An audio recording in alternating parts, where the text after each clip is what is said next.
구약 성경의 말씀 시편 19편 1절에서 4절. 다윗의 시 영장으로 한 노래. 하늘이 하나님의 영광을 선포하고 궁창이 그 손으로 하신 일을 나타내는도다. 날은 날에게 말하고 밤은 밤에게 지식을 전하니 언어가 없고 들리는 소리도 없으나 그 소리가 온 땅에 통하고 그 말씀이 세계 끝까지 이르도다. 하나님이 해를 위하여 하늘에 장막을 베푸셨도다. 이것은 주님의 말씀입니다. 하나님 감사합니다. 아멘. 신약의 말씀 로마서 1장 19절로 20절. 이는 하나님을 알만한 것이 저희 속에 보임이라. 하나님께서 이를 저희에게 보이셨느니라. 창세로부터 그의 보이지 아니하는 것들 곧 그의 영원하신 능력과 신성이 그 만드신 만물에 분명히 보여 알게 되나니 그러므로 저희가 핑계치 못할지니라. 이것은 주님의 말씀입니다. 하나님 감사합니다. 아멘. 침묵으로 전파되는 말씀, 침묵으로 전파되는 복음의 말씀, 이런 제목을 가지고 은혜를 나누려 합니다. 시편 19편은 두 부분으로 크게 나뉘어지는데 1절로 6절까지는 자연을 통한 일반 계시, 누구든지 예수를 믿지 않은 사람, 불교 신자든 무슬림이든 모든 누구든지 하나님이 지으신 이 피조 세계를 보면서 하나님을 깨우칠 수 있는 그런 일반적인 계시라고 합니다. 이것을. 그 다음에 두 번째는 7절로 14절에 보면 말씀을 통한 특별 계시, 성경에 계시된 말씀을 통해서 하나님을 알고 예수 그리스도의 십자가의 복음을 알고 하는, 이것은 특별 계시입니다. 이렇게 오늘은 이제 1절로 6절에 있는 말씀, 그 가운데 1절로 4절에 있는 말씀을 가지고 은혜를 나누려 합니다. 최근에는 요 시편 19편이 너무나 또 아름답습니다. 특별히 7절부터 14절까지는 참 말씀의 깊이를 여러 종류로 이제 설명해 준 말씀이라 이거를 히브리어로 외우느냐고 기차 여행을 하면서 오고 가면서 이걸 외우고, 그래서 이제 7절로 14절까지는 이제 다 외우고 이제 1절로 6절까지 오늘 말씀에 들어가는 부분을 히브리어로 외우는 가운데 있습니다. 19장 1절에 보면은 이 소지목이 이렇게 붙어 있는데 이 표제어는 본래 원문에는 이게 1절로 들어갑니다. 1절.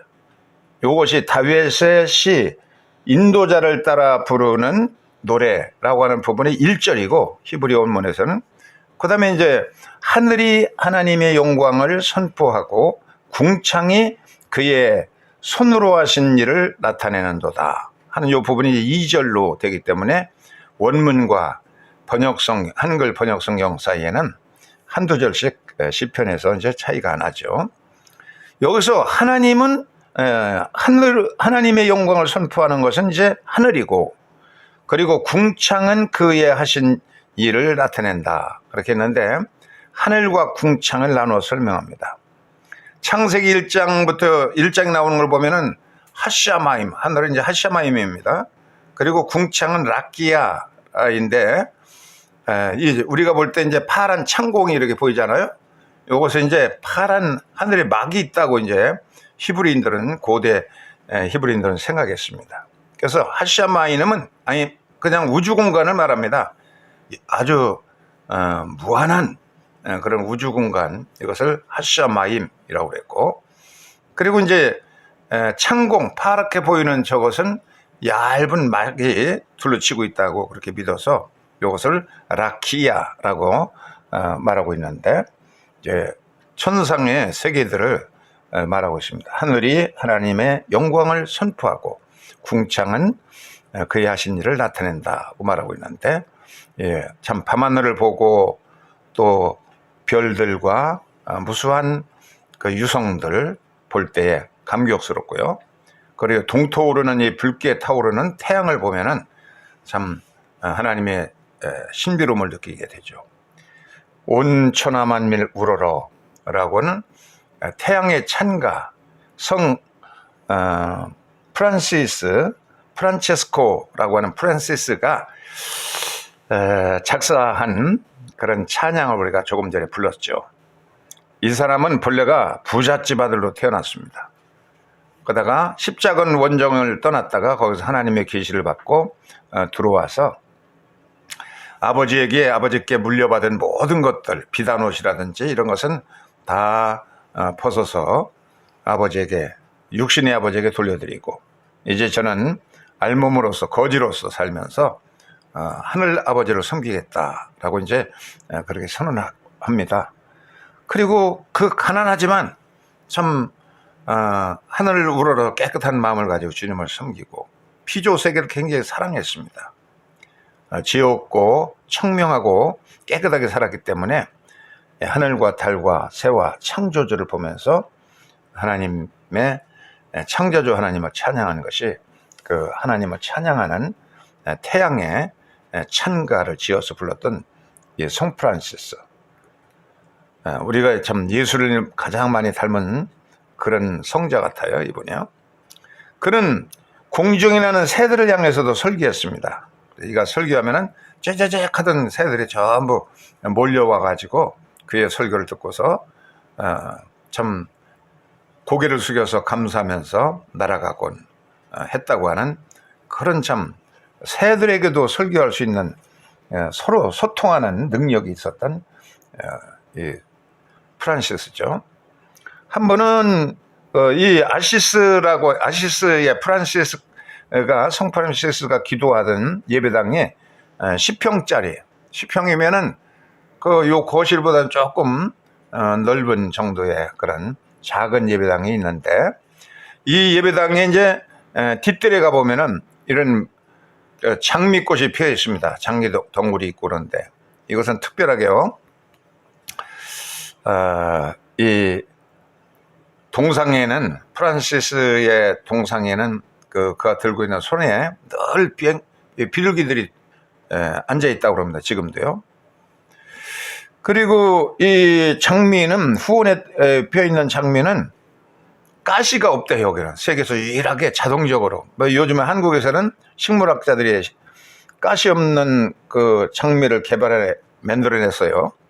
그런데 이건 그렇게 해서 연구가들이 만든 것이 아니라 이 프란시스가 그냥 마음속에 정력이 끌어오르고 그럴 때 기도하다가 요 맨몸으로 알몸으로다가 이 장미의 억센 가시 덩굴에 그냥 뒹굴고 그러면서 회개했다고 그러죠. 그 후로 이게 가지가 없어졌다는 그런 전설이 있는데, 정말 가보면은 가시가 없는 장미가 있습니다. 그래서 이 동상이 이제 있고요. 손에는 늘 비둘기나 새들이 와서 모여들어서 어깨도 앉아 있고 주변을 날고 있죠. 장미 넝쿨이 이렇게 있는데 여기는 가시 없는 장미고, 있는 이 장미들을 보면 가시가 없습니다. 그리고 이 개같이 생긴 것은 개가 아니라 늑대입니다. 사나운 늑대도 성 프란시스가 꾸짖고 타일러서 그렇게 사람을 해치고 어린애기들 잡아먹고 그러지 말라 타일렀더니 눈물을 흘리면서 회개하고 그 마을을 지켜주는 그런 참 양순한 양 같은 늑대로 변화됐다고 하는 얘기가 있습니다. 그 다음에 성경 말씀을 이렇게 보면은 이 낮에는 이렇게 낮은 날에게 말하고 그랬습니다.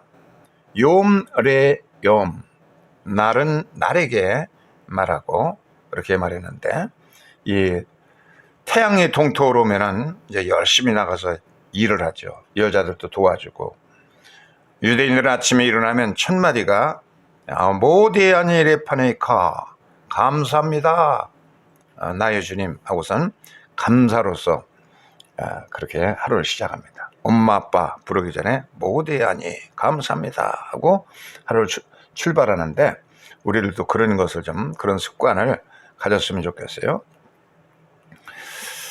이 날에 되면 이렇게 새싹들이 자라고요.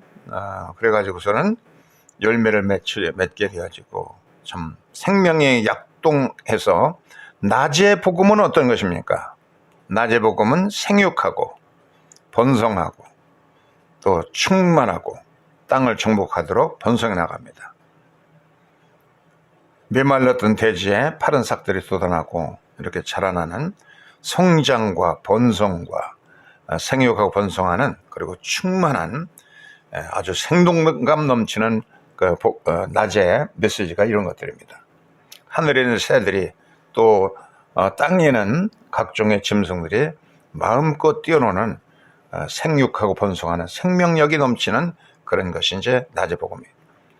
밤이 되면 어떻습니까? 밤이 되면은 전부가 휴식하는, 잠자고 콜콜 골아 떨어져 가지고 낮에 피곤했던 것을 다 이제 씻고, 그래서 밤에 보면은 뭐 밤은 밤에게 지식을 전한다 그랬는데 밤은 히브리어로 라일라인데 라일라 밤은 밤에게 지식을, 밤의 지식, 밤의 복음은 무엇겠습니까? 그것은 휴식하는 거죠. 낮 동안 피곤했으니까 드렁드렁 그냥 휴식하는 거예요. 마음껏 그냥 숨도 쉬고 그러면서 재생의 힘을 얻습니다. 밤에 실컷 자고 나면 또 새 힘이 생기죠. 그리고 밤에는 이제 파수하는 자들이 있습니다. 아브라함은 밤에 별들을 연구했습니다. 너희 자식들이 하늘의 별처럼 많아진다. 최초의 천문학자가 아브라함이었던 것 같아요. 성경에 보면은. 그리고 밤에는 이렇게 쉬지 않고 구급차를 운행하고 또 병사들은 파수꾼을 세워서 나라를 지키고 쉴 새 없이 밤에도 파수하는 일들을 하는 자들이 있습니다. 밤은 밤의 지식, 밤의 복음을 전해주고 있습니다. 그 다음에 3절로 4절을 보겠어요. 한번 3절 4절을 읽어보겠습니다. 19장 시편 19편 3절로 4절 시작. 언어도 없고 말씀도 없으며 들리는 소리도 없으나 그의 소리가 온 땅에 통하고 그의 말씀이 세상 끝까지 이르도다. 하나님이 해를 위하여 하늘의 장막을 베푸셨도다. 예, 언어도 없고 말씀도 없고 들리는 소리도 없지만 그 소리가 땅끝 이곳에서 저곳까지 쫙 그냥 온 세상에 가득 찼다. 이것이 하나님의 언어입니다. 침묵의 언어. 위대한 침묵이라는 영화가 있었는데 수도원, 평생 그 수도원 밖에 외출하지 않는 그런 수도사들이 침묵 속에서 하루를 시작하고 침묵 속에 살아가는 위대한 침묵 속에서 하나님을 체험하는 그런 수도원 얘기였는데, 한국에서도 그런 비슷한 영화가 나왔는데 가서 참 은혜를 많이 받았어요. 아무 얘기하지 않고 침묵 속에 살아가는 그들. 하나님의 언어는 침묵의 언어다. 이렇게 뭐 비를 내려주든 햇빛을 비춰주든 이렇게 무슨 거대한 태양이 뜰 때니까 조심하라 뭐 그런 우렁찬 울림도 없이 서서 이렇게 태양이 밝아오고요. 또 저녁에 해지고 해가 지면 점점 땅거미가 서서히 어두워지고, 그런 하나님은 침묵의 언어를 쓰고 있습니다. 침묵의 언어가 가장 참 힘있는 주님을 닮아가는 언어이기 때문에 많은 그 영성 훈련 가운데 침묵기도, 관상기도, 불교 용어로 하면 선, 이런 것을 많이 훈련하면서 침묵을 하고자 했습니다. 아까 얘기한 프란시스는 사나운 아이들을 집어가고 그러는 피해를 끼치는 이 해로운 늑대도 찾아가서 타일러가 그러지 말아라, 이렇게 설득해서 늑대로 회귀하고 마을을 지키는 수호 천사 같은 역할을 하게 했다는 그런 일화가 전해지고 있죠. 이 공중에 나는 새들과도 이제 소통하고 들짐승들, 야수들과도 소통할 수 있는 그런 것이 참 영성의 힘인 것인데요. 이 사나운 늑대, 막 늑대야, 나의 사랑하는 늑대야, 형제야 하고 부르니까 늑대가 그냥 삼킬 듯이 달려들죠. 그러자 십자가의 송호를 긋고 그리고 형제 늑대요, 나도 해치지 말고 어떤 누구의 이름 누구도 해치지 말라고 내가 예수 그리스도의 이름으로 명하노라. 그러니까 이 늑대가 아주 달아나지도 않고 이 프란시스 앞에 와서 이렇게 양순하게 앉아 있습니다. 그래서 이 구비오 그 마을의 주민들과 평화 협정을 맺었어요. 이 늑대가 죽을 때까지 구비오 사람들은 늑대에게 먹을 것을 주고 또 늑대는 그 마을을 지켜주도록 하는 협정을 맺습니다. 그러니까 늑대가 알았다고 고개를 끄덕끄덕하면서 그러면서 수긍하고 내가 그 약속을 지키겠다고 그러면 먹이만 준다고 그러면 구태여 피해를 입힐 필요가 없지요. 그래서 이 프란시스의 손에다가 자기의 오른발을 올려가지고서는 서약을 맺고 주민들도 크게 기뻐하면서 늑대에게 이제 음식을 제공하면서 죽을 때까지 이 늑대는 그 마을을 지켜주는 구비오 마을을 지켜주는 일을 했습니다. 이렇게 참 말없는 언어지만 짐승들에게도 통하고 맹수도 복종케 하고 하늘의 새들도 그에게 와서 경청하는 그런 침묵의 언어를 프란시스는 썼다고 볼 수가 있습니다. 중국에 가보면은 5대 명산이 있습니다. 나라가 워낙 크기 때문에 유명한 산들이. 한국의 명산들은 동쪽에 금강산, 서쪽에는 묘양산, 남쪽에는 지리산, 북쪽에는 북한산, 중앙에는 이제 북한산, 이렇게 이제 산들이 있고요. 예, 중국에서 5대 명산은 어떤 것이냐면은 동쪽에는 우리가 아는 태산이 높다 하대하는 산둔성에 있는 태산입니다. 하늘 아래 메이로다. 또 서쪽에 있는 산은 화산입니다. 이렇게 화산이 우뚝 솟아 있고요. 그리고 남쪽에는 형산이 후난성에 있고요. 이렇게 구름이 걸려 있는 그런 형산이 있고, 북쪽에는 또 항산이라는 산이 신사성에 이렇게 있습니다. 그리고 가운데 중앙에는 숭산성이 있어요. 이거 허난성에 있는 산인데 가장 아름답고 아주 높은 산, 명산입니다. 이 산에 가면은 기원전 1세기에 지어진 그런 그 유명한 사찰이 있죠. 이게 소림사라고 하는, 우리 한국말로 하면 소림사, 풍후, 쿵푸라고 하는 유명한 무술 를 소지하고 있는, 그 비법을 소지하고 있는 큰 절인데, 이 절은 황제들이 후원했습니다. 이거 창립 당시부터 황제들이 여기서 훈련을 받고 황제가 되었고, 그래가지고 여기서는 선불교, 이렇게 침묵 기도하는 그런 선을, 어떤 데는 이제 목탁을 두드리는 종파도 있고, 불교의 종파 가운데 또 선불교는 침묵 기도를 굉장히 생명으로 여기는, 가만히 이제 앉아가지고 좌선하고 참선하는 그런 선불교가 있는데, 그것을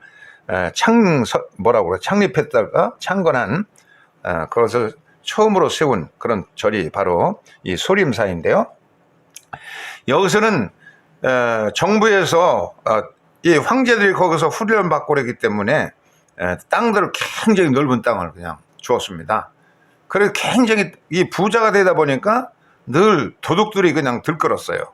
그래서 이 도둑들을 퇴치하기 위해서 살상해서 칼로다가 물리칠 수는 없고, 그래서 이 승려들을 갖다가 아주 맨손으로 제압할 수 있는 그런 쿵푸, 이거 우리말로 하면 공부지요.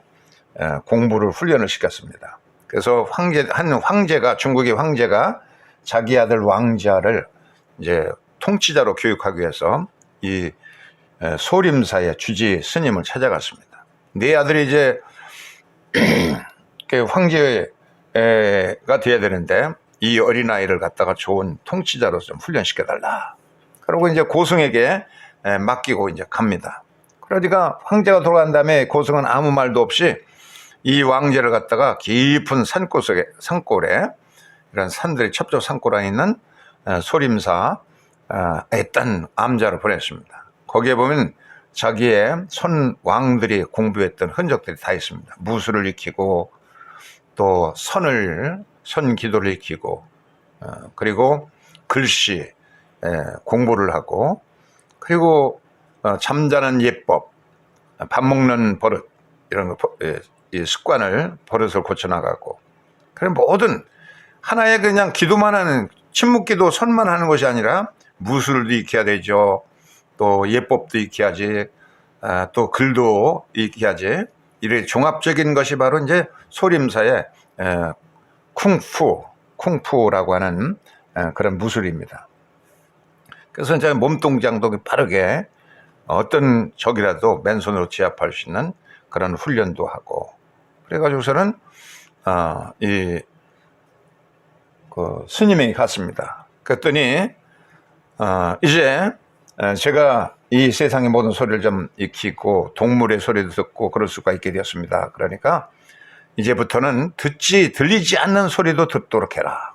그래서 아침에